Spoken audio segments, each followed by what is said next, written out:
Dear students, welcome to my YouTube channel. आज हम kidney failure discuss करेंगे और डायलिसिस मैकेनिज्म भी डिटेल में स्टडी करेंगे और उसके जो दो टाइप्स हैं, हीमोडायलिसिस एंड पेरिटोनियल डायलिसिस को भी स्टडी करेंगे। तो आज का ये वीडियो लेक्चर बहुत ही इंपॉर्टेंट है, इसलिए इस वीडियो को आखिर तक ज़रूर देख लें और इससे रिलेटेड जो भी क्वेश्चन हो आप कमेंट सेक्शन में ज़रूर पूछ सकते हैं। और लेट अस स्टार्ट विद इस kidney failure.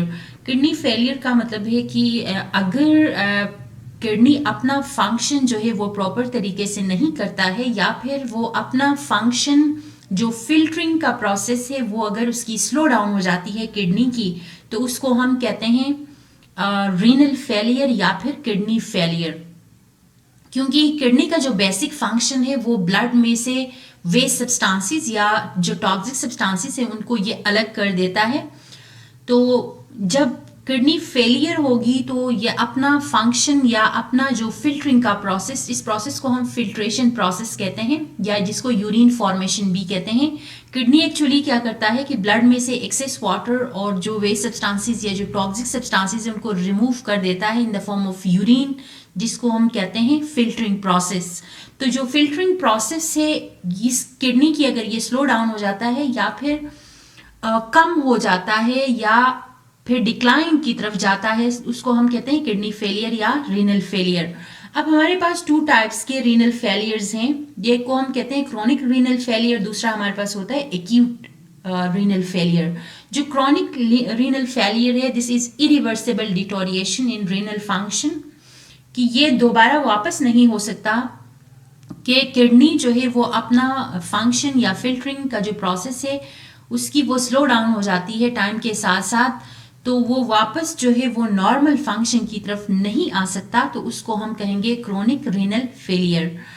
It is gradual process. Obviously काफ़ी टाइम लगता है कि किडनी जो है वो क्रोनिक रीनल फेलियर की तरफ जाने में काफ़ी टाइम लग जाता है। ये स्लोली प्रोग्रेसिव है, काफ़ी सालों के बाद जाके इनिशियली ऑब्वियसली क्या होगा कि इनिशियली किडनी जो है वो अपना जो फिल्टरिंग का प्रोसेस है उसकी वो स्लो डाउन हो जाएगी ग्रेजुअली, और स्लो डाउन होते हुए जो है वो एक ऐसा स्टेज पे पहुंच जाता है कि जहाँ से ये फंक्शन जो इसकी फंक्शन जो है वो लॉस हो गई है, तो वो वापस दोबारा नहीं आ सकता।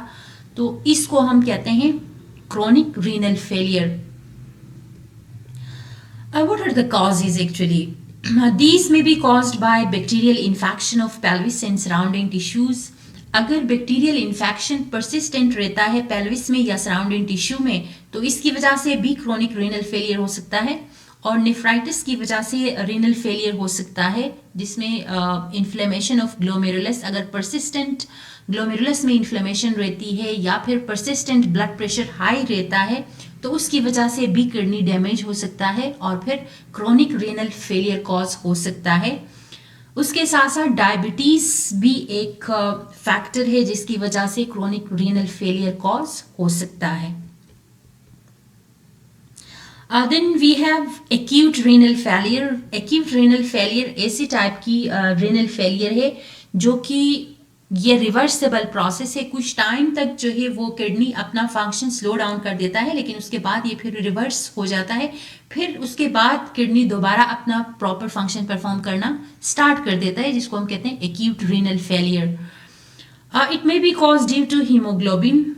हीमोग्लोबिन की वजह से हो सकता है, कोई ट्रोमा की वजह से, वोमिटिंग डायरिया की वजह से हो सकता है, या फिर एक्सेस एक्सक्रीशन ऑफ यूरिन की वजह से, या फिर स्वेटिंग की वजह से ये हो सकता है, या कोई ऑब्स्ट्रक्शन यूटेरस में हो या फिर ब्लैडर में या यूरेथ्रा में हो सकता है, या फिर इवन किडनी स्टोन की वजह से भी एक्यूट रीनल फेलियर हो सकता है। और जब ये किडनी स्टोन जो है वो रिमूव हो जाएगा तो ये फिर नॉर्मली अपना फंक्शन जो है ये किडनी दोबारा परफॉर्म करना स्टार्ट कर देता है। एंड देन सिवियर नेफ्राइटिस की वजह से भी इवन ये एक्यूट रीनल फेलियर हो सकता है।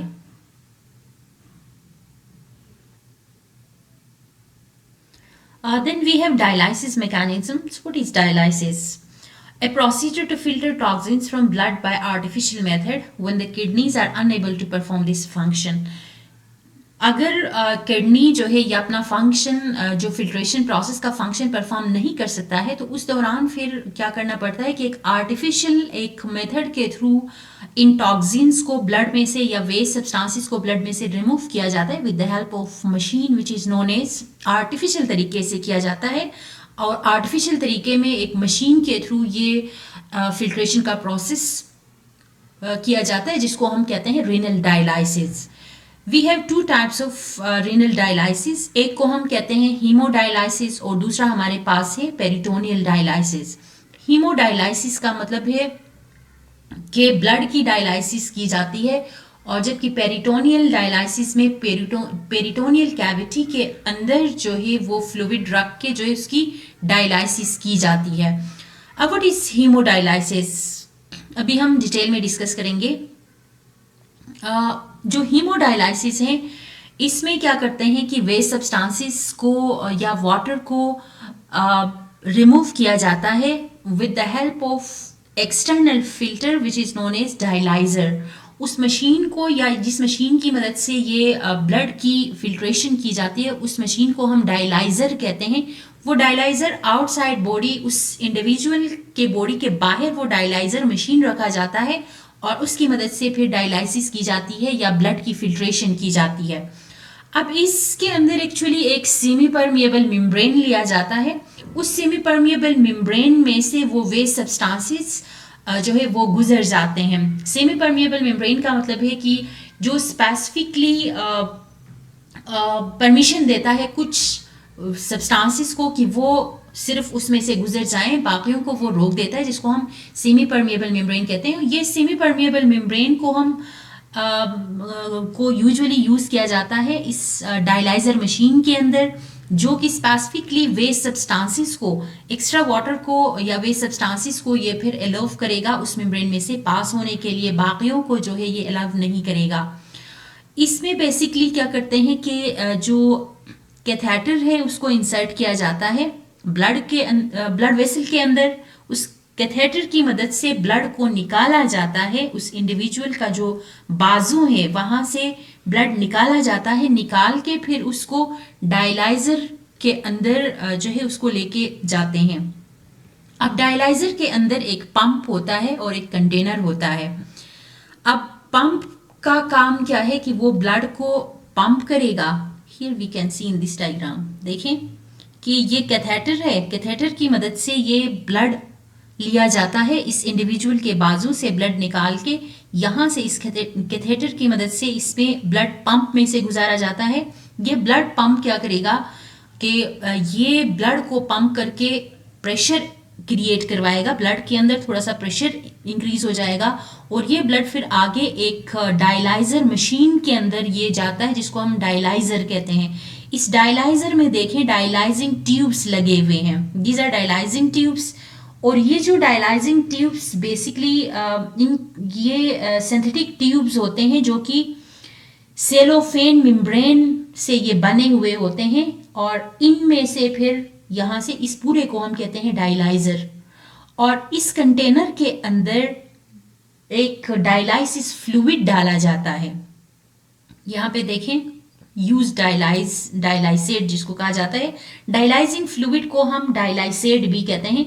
अब डायलाइसेट के अंदर भी डिफरेंट टाइप के इलेक्ट्रोलाइट्स वगैरह मौजूद होंगे, तो इस फ्लूइड को डाला जाता है इस टैंक के अंदर, और इस टैंक के अंदर ट्यूब्स मौजूद हैं, और इन ट्यूब्स का जो मेम्ब्रेन है वो सेमी परमिएबल मेम्ब्रेन है, जो कि जो सिंथेटिक ट्यूब्स बनाए जाते हैं उसके अंदर मेम्ब्रेन कौन सा यूज होता है, सेलोफेन मेम्ब्रेन यूज किया जाता है। और इन सेलोफेन मेम्ब्रेन इसमें से जो ही ब्लड गुजरेगा तो ब्लड में से जितने भी टॉक्सिक सब्सटेंसेस है या वेस्ट सब्सटेंसेस है वो इस सेमी परमिएबल मेम्ब्रेन के थ्रू इस डायलाइसिस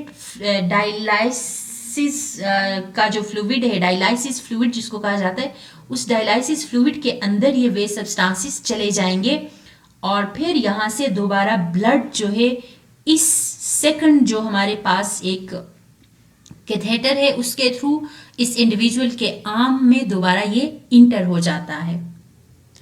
और इसके साथ ऑब्वियसली जो है कांस्टेंट टेम्परेचर का बाथ यूज होगा, जो कि इस मशीन को एक कांस्टेंट टेम्परेचर प्रोवाइड करेगा। और इसके साथ ये फ्रेश डाइलाइसेट जो है यहाँ से डाला जाता है, क्योंकि यहाँ पे जो यूज डाइलाइसेट है उसको कॉन्टिन्यूसली यहाँ से रिमूव किया जाएगा। जब ये यूज होगा तो इसको आप रिमूव करेंगे तो ये जहाँ से रिमूव हो सकता है और यहाँ से नया फ्रेश डाइलाइसेट डाला जाता है। फ्रेश डाइलाइसेट के अंदर जो है डिफरेंट इलेक्ट्रोलाइट्स आइंस मौजूद होंगे, और जो ही ये ब्लड पंप के थ्रू पंपिंग के बाद इन ट्यूब्स में से गुजरेगा, इनके अंदर जो है इनके अंदर जो भी वेस्ट सब्सटेंसेस है वो डिफ्यूजन के थ्रू इस टैंक में जो भी फ्लूइड है उसके अंदर आ जाएंगे, डाइलाइसेट के अंदर आ जाएंगे या डायलाइसिस फ्लूइड के अंदर आ जाएंगे वेस्ट सब्सटेंसेस ब्लड में से निकल के। क्योंकि यहाँ पे सेमी परमेबल मेम्ब्रेन है तो सेमी परमेबल मेम्ब्रेन इन वेस्ट सब्सटेंसेस को एलाउ करेगा, वाटर मॉलिक्यूल्स को एलाउ करेगा, टॉक्सिक सब्सटेंसेस को एलाउ करेगा कि वो इस डायलाइसिस फ्लूइड के अंदर या डायलाइसेट के अंदर इंटर हो जाएं, और फिर यहाँ पे ब्लड फिल्टर हो जाएगा और फिल्टर्ड ब्लड जो है इसके थ्रू वापस इंटर हो जाता है इस इंडिविजुअल के आर्म में। This is whole process.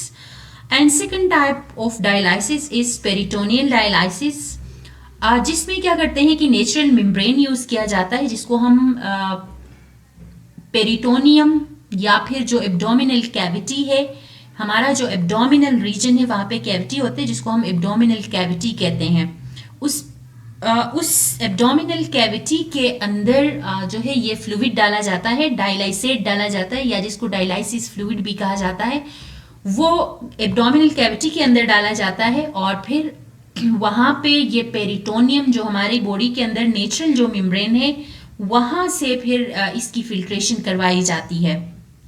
इसमें इनिशियली क्या करेंगे, कैथेटर के थ्रू जो है डायलाइसेट को इंटर किया जाता है पेरिटोनियल कैविटी में। पेरिटोनियल कैविटी के अंदर पहले डायलाइसेट डालेंगे और उसके साथ साथ जब ब्लड कैपिलरीज में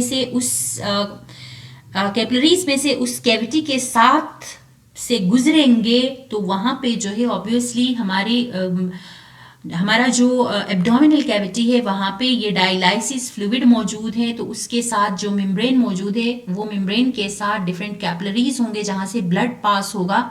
जो ही वहाँ उन कैपिलरीज में से ब्लड पास होगा तो यहाँ पे फिल्टर होके उस मेम्ब्रेन को ये क्रॉस करेंगे और वेस्ट सब्सटेंसेस जो है डायलाइसेट के अंदर चले जाएंगे। Here you can see in this diagram, देखें ये हमारा एब्डोमिनल कैविटी है, ये सारा ये एब्डोमिनल कैविटी के अंदर बाहर से कैथेटर की मदद से डायलाइसिस फ्लूइड डाला जाता है।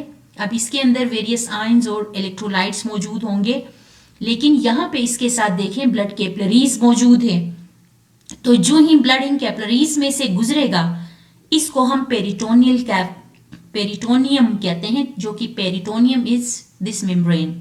इस मेम्ब्रेन को हम पेरिटोनियम कहेंगे।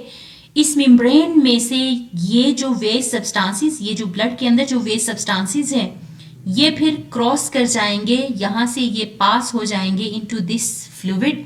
क्यों जाएंगे? क्योंकि डिफ्यूजन होगी ब्लड के अंदर, टॉक्सिक सब्सटेंसेस, वेस्ट सब्सटेंसेस और वाटर ज़्यादा कंसंट्रेशन में होगा, तो ये फिर यहाँ पे ये membrane, this membrane is again acting as semi permeable membrane, जो कि वाटर के मॉलिक्यूल्स, वेस्ट सब्सटेंसेस के मॉलिक्यूल्स और टॉक्सिक सब्सटेंसेस को एलाउ करेंगे, वो फिर इंटर हो जाएंगे इस लिक्विड के अंदर और ये डायलाइसिस फ्लूइड के अंदर वो वेस्ट सब्सटेंसेस आ जाएंगे और फिर ये ब्लड जो है इस तरह से साफ होके पूरा बॉडी की तरफ चला जाएगा।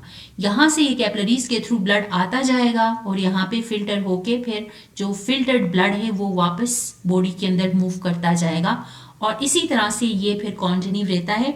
और फिर उसके बाद ये फिर जो डायलाइसिस फ्लूइड है उसको यहाँ से बाहर निकाला जाता है। Thank you so much for watching my video.